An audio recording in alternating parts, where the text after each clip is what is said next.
사랑하는 성도 여러분, 안녕하십니까? 2026년 3월 4일 수요일 새벽 예배를 살아계신 하나님께 드리도록 하겠습니다. 다 함께 찬송가 508장 찬양하시겠습니다.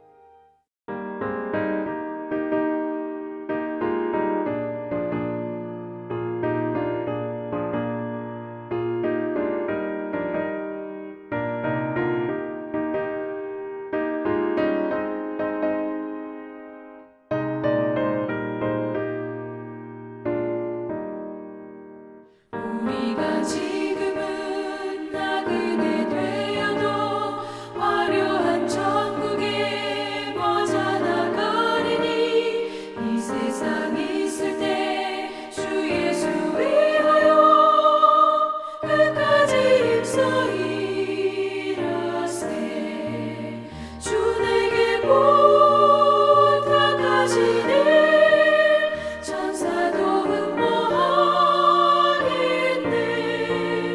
화목해 하라신 구주의 말씀을 온 세상 널리 전하세. 주 예수 말씀이 온 세상 만민들 흉악한 죄에서 떠나라 하시니 이 말씀 듣고서 새 생명 얻으라. 이 기쁜 소식 전하세.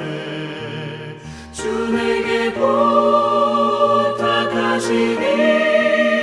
천사도 흠모하겠네. 화목해 하라신 구주의 말씀을 온 세상 널리 전하세.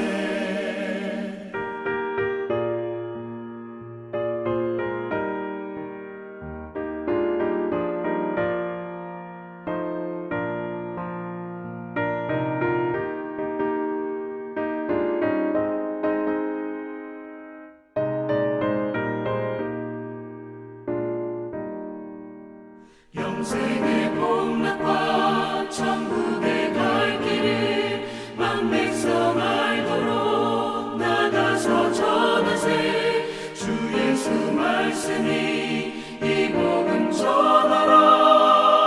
우리에게 부탁하셨네. 주 내게 부탁하시니 천사도 흠모하겠네. 화목해 하라신 구주의 말씀을 온 세상 널리 전하세.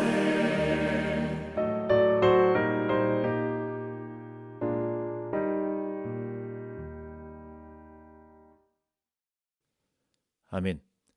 오늘 함께 나눌 말씀은 마태복음 20장 1절부터 16절까지의 말씀입니다. 천국은 마치 품꾼을 얻어 포도원에 들어 보내려고 이른 아침에 나간 집 주인과 같으니 그가 하루 한 데나리온씩 품꾼들과 약속하여 포도원에 들여보내고 또 제3시에 나가보니 장터에 놀고 서 있는 사람들이 또 있는지라. 그들에게 이르되 너희도 포도원에 들어가라. 내가 너희에게 상당하게 주리라 하니 그들이 가고 제6시와 제9시에 또 나가 그와 같이 하고 제11시에도 나가보니 서 있는 사람들이 또 있는지라. 이르되 너희는 어찌하여 종일토록 놀고 여기 서 있느냐. 이르되 우리를 품꾼으로 쓰는 이가 없음이니이다. 이르되 너희도 포도원에 들어가라 하니라.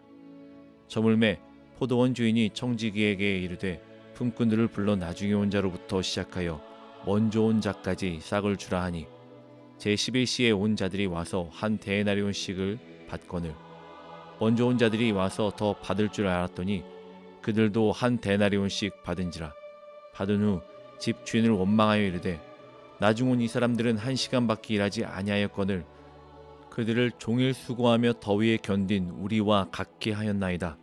주인이 그 중에 한 사람에게 대답하여 이르되 친구여, 내가 네게 잘못한 것이 없노라. 내가 나와 한 데나리온의 약속을 하지 아니하였느냐.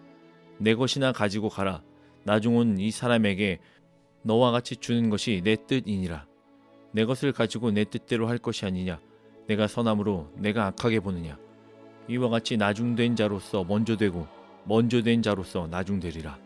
아멘. 오늘의 본문의 말씀은요, 천국 품꾼의 비유로서 천국은 어떠한 곳일까, 또한 누가 천국에 들어갈 수 있을까라고 하는 내용입니다. 부자 청년의 이야기를 다루었던 19장의 이야기가 영생의 문제를 다루는 것이었다면 본문에서는요, 천국의 문제를 이야기하고 있습니다. 사실 천국이나 영생이나 같은 주제에 속하긴 합니다. 영생을 소유한 사람이 곧 천국을 소유한 사람이고, 천국을 소유한 사람이 곧 영생을 소유한 사람이기 때문입니다. 특별히 마태복음 19장 30절과 20장 16절을 비교해 보면요, 예수님이 똑같은 말씀으로 결론을 내리시는 것을 볼 수가 있습니다. 영생의 비유의 결론을 보면 성경에서는요, 마태복음 19장 30절에 그러나 먼저 된 자로서 나중되고 나중된 자로서 먼저 될 자가 많으니라 라고 이야기합니다. 또한 본문에서 천국 비유의 결론을 20장 16절에서 이와 같이 나중된 자로서 먼저 되고 먼저 된 자로서 나중되리라 라고 말씀하셨습니다. 오늘 본문의 말씀 천국 품꾼의 비유를 이렇게 시작합니다. 천국은 마치 품꾼을 얻어 포도원에 들여보내려고 이른 아침에 나간 집 주인과 같으니. 오늘의 비유를 보면 천국은 마치 포도원 주인이 포도원에 들여보내려고 품꾼과 맺은 고용 계약과 같은 것으로 시작을 합니다. 2절 말씀해 보니까요, 그가 하루 한 데나리온씩 품꾼과 약속하여 포도원에 들여보내고, 여기서 집주인과 일꾼들이 하루 품삯이 한 데나리온이라는 계약을 맺는 것을 볼 수가 있어요.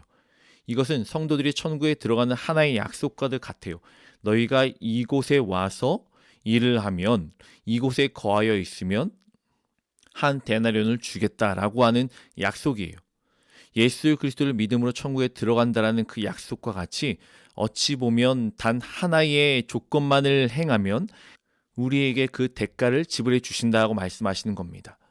예수 그리스도를 믿는 그 믿음으로 천국에 들어갈 수 있다라는 그 복에 대해서 말씀하는 거예요. 요한복음 5장 24절의 말씀을 보면요, 내 말을 듣고 또 나 보내신 이를 믿는 자는 영생을 얻었고 심판에 이르지 아니하나니. 이와 같이 누구든지 예수 그리스도를 믿으면 하나님 품 안에 하나님 자녀가 되고 하나님이 약속하신 그 천국에 들어갈 수 있다라고 우리에게 이야기를 하고 있는 것입니다. 품꾼들이 포도원에 들어가 하루의 일을 감당하면 그들에게 한 데나리온을 주는 것과 같이요. 오늘의 본문의 말씀의 비유를 보면요, 우리는 마음이 좀 불편할 때가 있습니다. 왜냐하면 오늘의 본문은요, 공평하지 않기 때문이라고 생각하기 때문입니다. 예수님께서는 이렇게 말씀하십니다. 어떤 집 주인이 이른 아침에 나가 한 데나리온으로 품꾼들과 약속을 하고 그들을 포도원에 들여보내는 일들, 그리고 3절 이후의 말씀들을 계속 보면요, 제3시에 또 제6시와 9시에 심지어 제11시에 거의 해질 무렵에 나가서도 포도원에 사람들을 불러다가 그 안에서 일을 하게 합니다. 그리고 저녁이 되어 품삯을 주는데 마지막에 온 사람부터 한 데나리온씩을 받습니다. 여기까지는 괜찮아요. 약속했던 한 데나리온을 받기 때문에 여기까지 문제는 일어나지 않는 것 같습니다. 그런데 우리를 불편하게 하는 것은 나중에 왔던 사람과 처음에 왔던 사람과 같은 한 데나리온을 받았다는 사실을 보았을 때부터 공평하지 않다라고 생각하게 됩니다. 11절과 12절에 보니까요, 받은 후 집주인을 원망하여 이르되 나중 온 사람들이 1시간밖에 일하지 아니하였거늘 그들을 종일 수고하며 더위에 견딘 우리와 같게 하였나이까. 우리가 말씀을 보면 불공평하다라고 이야기했던 그 내용, 어찌 보면 이 똑같은 내용을 지금 일하였던 품꾼들도 같은 불평과 불만을 가지고 주인에게 따지는 모습이 드러나고 있어요. 이 장면을 보면 3절과 5절과 6절에서 나중 온 사람들이 무엇을 했었는가라는 것들을 보면 더 마음간의 불편함이 느껴지기도 합니다. 3절의 말씀에 보니까요, 또 제3시에 나가보니 장터에 놀고 서 있는 사람들이 또 있는지라. 무엇을 하고 있습니까? 그들은 일을 하거나 더위에 있거나 그러지 않고 놀고 있었다라고 표현을 합니다.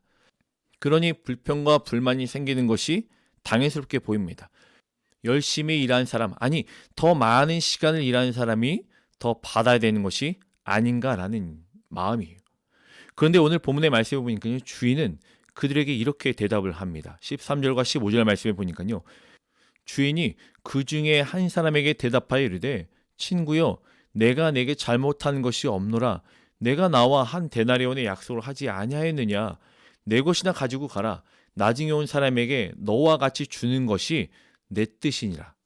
내 것을 가지고 내 뜻대로 할 것이 아니냐. 내가 선함으로 내가 악하게 보느냐.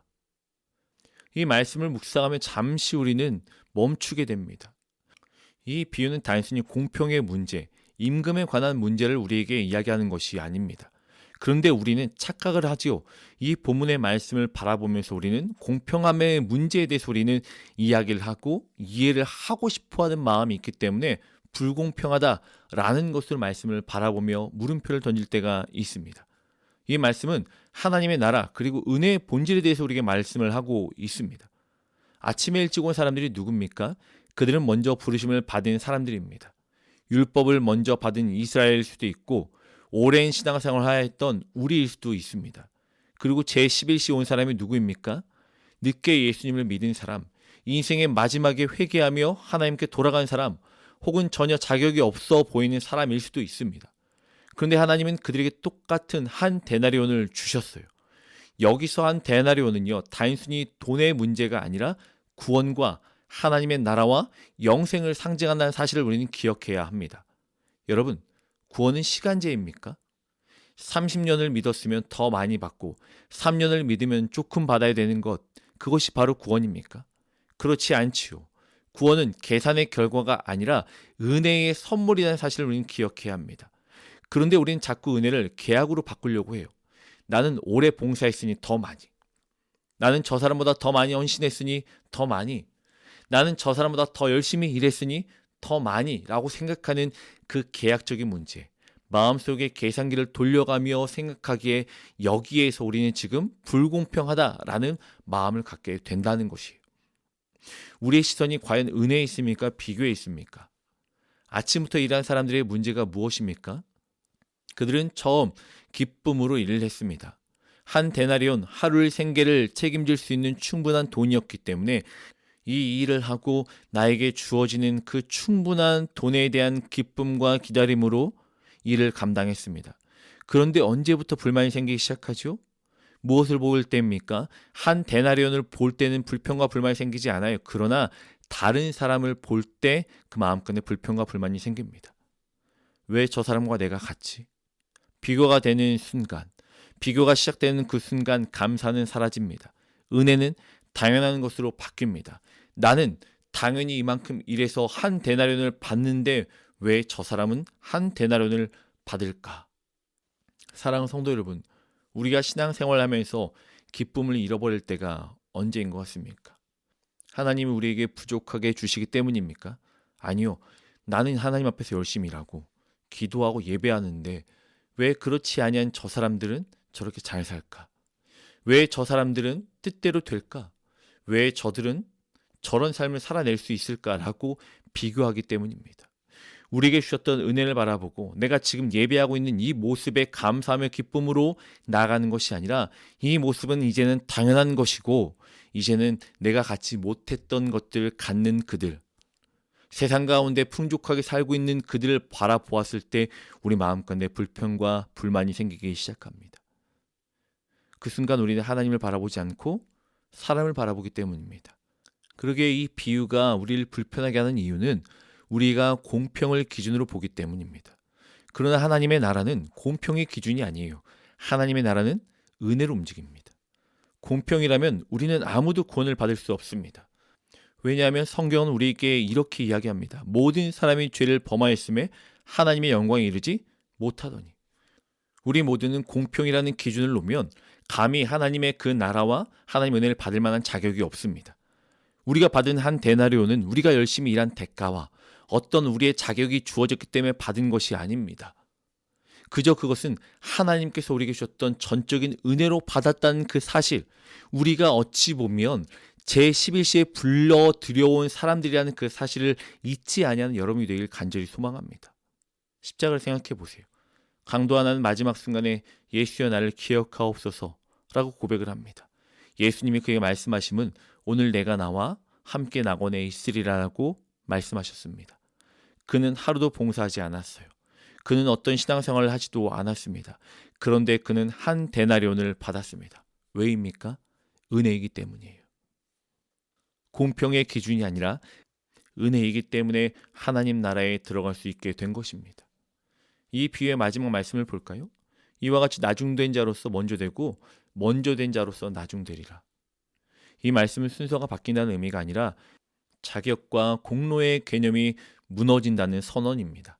하나님 나라에서는 내가 얼마나 오래, 또한 내가 얼마나 많은 일을 얼마나 수고했는가가 문제가 아니라 누가 주인인가라는 사실을 기억하는 것이 가장 중요합니다. 주인이 누구십니까? 하나님이시지요. 그리고 우리 모두는 그분의 부르심으로 이곳에 들어와 서 있는 사람들입니다. 여러분, 오늘 본문의 1절 말씀을 잘 기억해야 됩니다. 천국은 마치 품꾼을 얻어 포도원에 들여보내려고 이른 아침에 나간 집주인과 같다라고 이야기합니다. 우리가 스스로 찾아가고 우리가 스스로 그것을 쟁취했던 것이 아니에요. 그가 일찍 일어나 우리를 불러주셨고 우리를 그곳에 두게 하셨고 우리를 거기서 거하게 하셨습니다. 그러므로 우리가 기뻐해야 될 것이 무엇입니까? 내가 더 받았는가? 내가 더 열심히 일했는가? 내가 많은 것을 소유했는가? 라는 것이 중요한 것이 아니라 내가 그의 부르심에 따라 지금 여기에 있는가? 내가 그의 부르심에 따라 포도원 안에 있는가라는 사실이 더 중요해요. 사랑하는 성도 여러분, 오늘 하나님은 우리에게 묻고 계십니다. 내가 선함으로 내가 악하게 보느냐? 하나님의 선하심을 의심하지 아니하는 여러분이 되길 소망합니다. 하나님의 은혜를 계산하지 아니하는 여러분이 되길 간절히 바랍니다. 우리에게 허락하셨던 그 은혜 안에 감사 제목이 차고 넘칠 것임을 기억하며 다른 사람들과 비교하지 아니하여 하나님 앞에 마음을 다하여 감사함을 표현하며 살아갈 수 있는 여러분들이 되기를 간절히 소망합니다. 우리는 어찌 보면 제11시에 불러 들여온 사람들입니다. 그러나 감사할 것은 우리에게도 동일하게 한 데나리온, 영원한 생명, 하나님의 나라를 주셨음을 기억하였으면 좋겠습니다.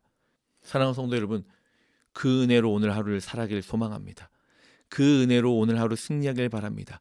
그 은혜로 오늘 주셨던 모든 시간 가운데 행복과 감사가 차고 넘치는 삶이 되시길 주님의 이름으로 간절히 축원합니다. 함께 이 시간 기도하겠습니다. 우리를 너무너무 사랑하시는 하나님 감사합니다. 자격 없는 저희를 불러주시며 그 안에 거하게 하시고 하나님, 우리가 늦음에도 불구하고 조건과 자격이 없음에도 불구하고 우리에게 구원의 은혜를 베푸심을 너무너무 감사합니다. 우리에게 허락하셨던 그 천국의 삶, 은혜의 삶을 살게 하셨음에 감사하며 오늘 하루도 다른 것 바라보지 아니하고 하나님의 선하심을 기대하며 하나님의 일하심을 소망하며 하나님의 말씀만 듣고 살아가게 힘쓰며 쓰는 저희가 될 수 있도록 인도하여 주시옵소서. 그 은혜로 오늘 하루 살겠습니다. 그 감사로 오늘 하루 승리하겠습니다. 그 감사가 우리 삶을 통하여 흘러 넘치길 간절히 소망하며 사용되길 원합니다. 주님 사랑합니다. 예수님의 이름으로 기도합니다. 아멘. 우리 사랑하는 성도님들, 오늘 하루도 하나님 주셨던 그 한량없는 은혜, 자격 없음에도 불구하고 전부를 내어주신 하나님께 감사하며 승리하는 귀한 한 날 되시길 주님의 이름으로 간절히 축원합니다.